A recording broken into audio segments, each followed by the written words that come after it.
Imagine a world where the floor beneath your feet is not made of solid matter, but of vibrating strings and swirling probabilities. For decades, physicists believed the universe was composed of fundamental building blocks, yet quantum mechanics shattered this perception. At the subatomic level, particles exist in a state of superposition, occupying every possible state simultaneously until a measurement forces them to choose a position. This realization fundamentally changed our understanding of physical existence.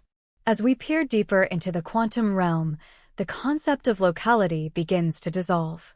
Quantum entanglement suggests that two particles, separated by light years, can instantaneously influence one another's state.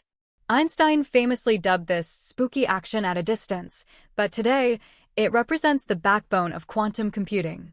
It implies that information in our universe is non-local, suggesting that space may be a secondary phenomenon rather than a primary stage.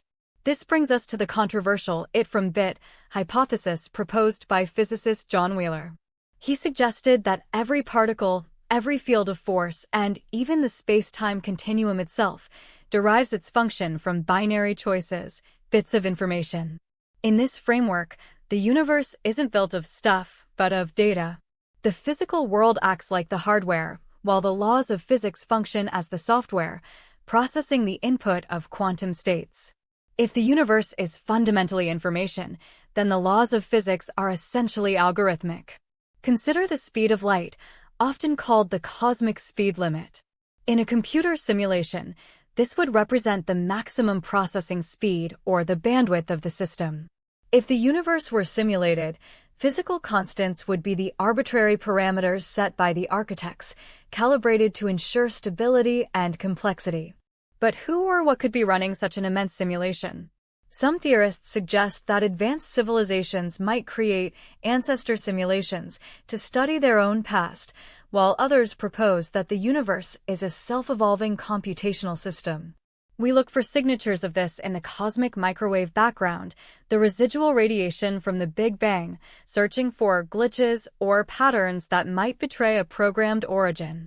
The holographic principle provides further fuel for this hypothesis.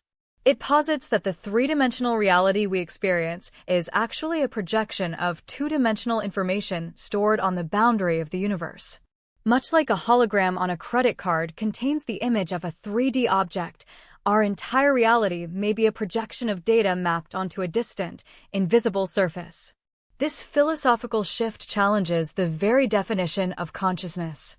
If our brains are biological machines processing environmental data, and our environment is itself a computational construct, the line between observer and observed becomes razor-thin. We are not just watching the universe unfold, we are subroutines within it, experiencing the output of a cosmic logic that we are only just beginning to decode.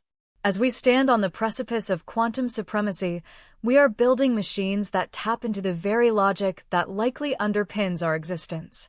Whether we are in a simulation or a purely physical world defined by quantum data, the mystery remains: why does the universe follow such precise mathematical rules? We continue to search for the answer, not just in the stars, but in the elegant, invisible code that stitches reality together.